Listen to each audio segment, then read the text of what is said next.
इसरो ने आज महज 3 मिनट के अंदर में लाइव सैटेलाइट को अंतरिक्ष में मार गिराया है। अंतरिक्ष के पहले कक्षा में ये सैटेलाइट होती है। इसको लेकर के प्रधानमंत्री मोदी ने खुद आज मीडिया में आकर के और सार्वजनिक तौर पे जानकारी दी, और इसी को लेकर के कांग्रेस के राष्ट्रीय अध्यक्ष राहुल गांधी ने तंज कसते हुए प्रधानमंत्री मोदी को ट्विटर हैंडल के माध्यम से कहा है कि वर्ल्ड इंटरनेशनल थिएटर डे के लिए शुभकामना दी है। यानी कि एक तरीके से तंज कसा है और कहा है कि नाटक कर रहे हैं प्रधानमंत्री मोदी। इसी पर बात करने के लिए मेरे साथ निखिल आनंद जी है। निखिल आनंद जी, राहुल गांधी ने तंज कसा है और कहा है प्रधानमंत्री मोदी को वर्ल्ड थिएटर डे की शुभकामना दी है।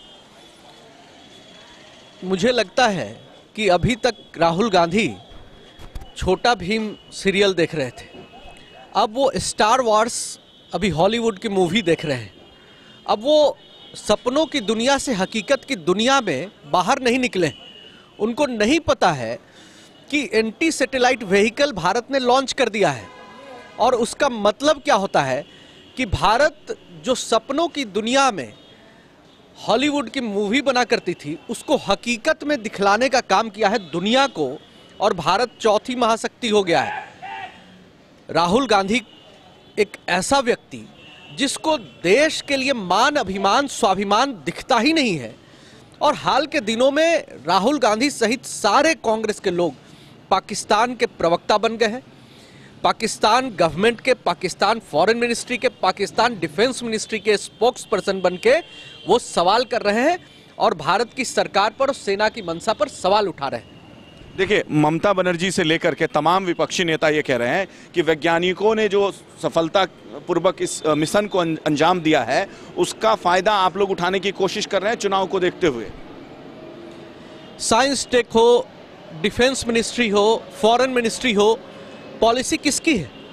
हमने सर्जिकल स्ट्राइक किया, it is the will of the government.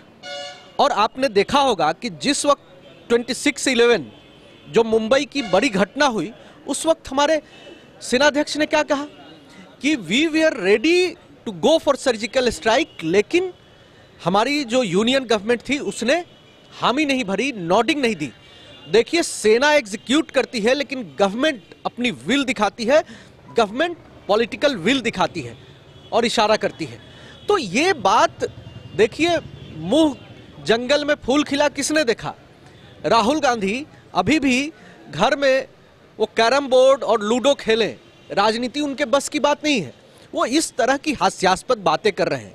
जब देश के लिए गौरव का ये क्षण है, राहुल गांधी थोड़ा भी उस राहुल गांधी के अंदर सेंस ऑफ अप्रिसिएशन होता तो प्रधानमंत्री जी को ट्वीट करके कम से कम बधाई दे देते।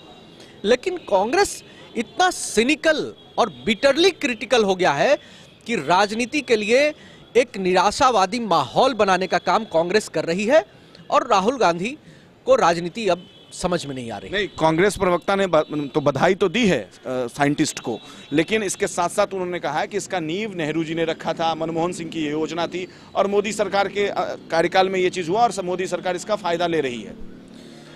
नेहरू जी ने क्या नींव रखी थी? देखिए, जब डिस्प्यूट था, कश्मीर पर आक्रमण हुआ कबायलियों का, और हमने उसको प्रोटेस्ट किया, इट वाज नेहरू जी, जवाहरलाल नेहरू थे जिन्होंने रेडियो ब्रॉडकास्ट में यूनाइटेड नेशंस के हस्तक्षेप की बात उठाई। और कश्मीर मसले को संयुक्त राष्ट्र संघ में ले जाने का काम किसने किया? रेफरेंडम की बात सबसे पहले किस भारतीय नेता ने उठाई?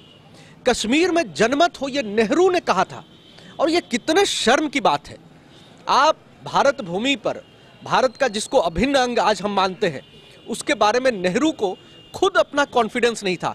अगर सरदार पटेल नहीं होते तो भारत के कितने टुकड़े टुकड़े आज देश बन के घूम रहे होते। और ये बात देखिए जग जाहिर है। देखिए, चलिए, ये तो था जो वैज्ञानिकों ने किया, लेकिन अगर मैं बिहार प्रदेश भाजपा की बात करूं तो शहनवाज हुसैन नाराज हो गए हैं, लेकिन उनको मनाने की आप लोगों ने कवायद की है और उनको स्टार प्रचारक बनाया। इसके साथ साथ गिरिराज सिंह भी अब तक लगभग स्टेट यूनिट से नाराज चल रहे हैं, तो कैसे मनाएंगे गिरिराज सिंह को? देखिए, विपक्ष आरोप लगा रही है कि बस आप लोग खेल खेल रहे हैं। ये विपक्ष की बेबुनियाद आरोप है। गिरिराज सिंह जी एक प्रखर राष्ट्रवादी व्यक्ति हैं, ठीक है, और वो भारतीय जनता पार्टी का केंद्रीय नेतृत्व ने जो कह दिया, आज अमित शाह जी ने भी ट्वीट किया देखिए हमारे राष्ट्रीय अध्यक्ष जी का दिल कितना बड़ा है, वो हर बात को समझते हैं, हर बात को जानते हैं। उन्होंने ट्वीट करके कहा कि उनके ग्रीवांसेस का ध्यान रखा जाएगा। और सबसे बड़ी बात कि शाहनवाज हुसैन जी हमारे स्टार प्रचारक हैं। यहाँ तो देखिए कि जिस व्यक्ति को तेज प्रताप यादव, जिसकी औकात पूछता है जिस विधायक की, भाई वीरेंद्र, उसको स्टार प्रचारक बनाया जाता है। लालू जी के खानदान की सबसे बड़ी बेटी मीसा भारती, उसको स्टार प्रचारक की सूची में भी जगह नहीं मिलती है। आज कृष्णा यादव खगड़िया की जो पूर्व इनकी प्रत्याशी थी लोकसभा की, उन्होंने आरोप लगाया कि टिकट का खरीद फरोख्त हुआ। ठीक है, वहाँ चतरा में कैंडिडेचर अनाउंस हुए बिना और सीट शेयरिंग को अंजाम दिए बिना वहाँ पे इन्होंने पैसे लेकर टिकट बांट दिए। वहाँ कैंडिडेचर प्रचार भी कैंडिडेट कर रहा है। अन्नपूर्णा देवी नाराज हो गई, आरजेडी छोड़ दिया, उन्होंने भारतीय जनता पार्टी ज्वाइन किया। देखिए इनके भीतर भगदड़ है, द्वंद्व की स्थिति है। ये द्वंद्व से ये महागठबंधन बिखर जाएगी। आप देखें कि हम पार्टी के नेता पर खरीद फरोख्त टिकट का आरोप है, रालोसपा के नेता पर टिकट के खरीद फरोख्त का आरोप है। ये लोग अभी तक कैंडिडेचर क्यों नहीं अनाउंस कर पाए? सिर्फ इसलिए कि इनको ज्यादा पैसे कौन देता है इसका इंतजार है, वो कैंडिडेट नहीं मिल रहा है। मधुबनी सीट पर हुकुमदेव नारायण यादव के पुत्र को टिकट मिला है और इसको लेकर अब विवाद शुरू हो रहा है। लोग कह रहे हैं कि एक तरफ मोदी जी कहते हैं कि वंशवाद को बढ़ावा नहीं देंगे, दूसरी बात एक सांसद सिटिंग एमपी के बेटे को टिकट दे दी जाती है। देखिए ये बात आप भी समझ लीजिए, हमारे यहाँ हैं बेटे हैं, अनुराग ठाकुर हैं, जिन्होंने भारतीय जनता पार्टी में एबीवीपी के कार्यकर्ता के तौर पर, भाजयुमो के कार्यकर्ता के तौर पर, नेता के तौर पर उन्होंने अपनी पहचान बनाई है मेहनत संघर्ष के बूते। यहाँ कोई ऐसा बेटा बेटी लॉलीपॉप लेकर वहाँ से पैरा ड्रॉप होकर नहीं आया है। और अशोक यादव जी 2 बार के विधायक रहे हैं, उन्होंने जमीनी वजूद अपना स्थापित किया है और वहाँ पर सीट वैकेंट हुआ, उनको जगह मिली है। वो अब 2 बार का विधायक होना ये क्वालिफिकेशन नहीं है क्या? और दरभंगा में अगर गोपाल जी ठाकुर जी को अगर हमने कार्यकर्ता को टिकट दिया, वो भी 1 बार के पूर्व विधायक है, ये बात आपको दिखाई नहीं दे रही है। और भारतीय जनता पार्टी कभी भी यहाँ पर वंशवाद की राजनीति नहीं करती है। भारतीय जनता पार्टी के प्रधानमंत्री एक साधारण कार्यकर्ता थे, फर्श से अर्श पर पहुंचे हैं। भारतीय जनता पार्टी के राष्ट्रीय अध्यक्ष वो जमीनी कार्यकर्ता से राष्ट्रीय अध्यक्ष के पद पर पहुंचे हैं। भारतीय जनता पार्टी का अगला प्रधानमंत्री कौन होगा, ये नरेंद्र मोदी जी, आज उनके लिए हम लोग संघर्ष कर रहे हैं।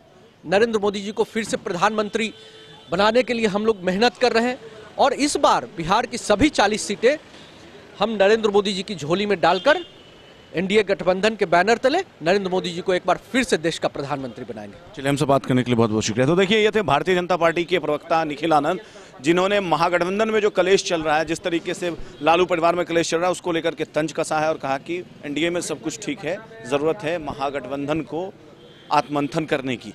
कैमरा सहयोगी सैयद के साथ Ashutosh Jha, city post live.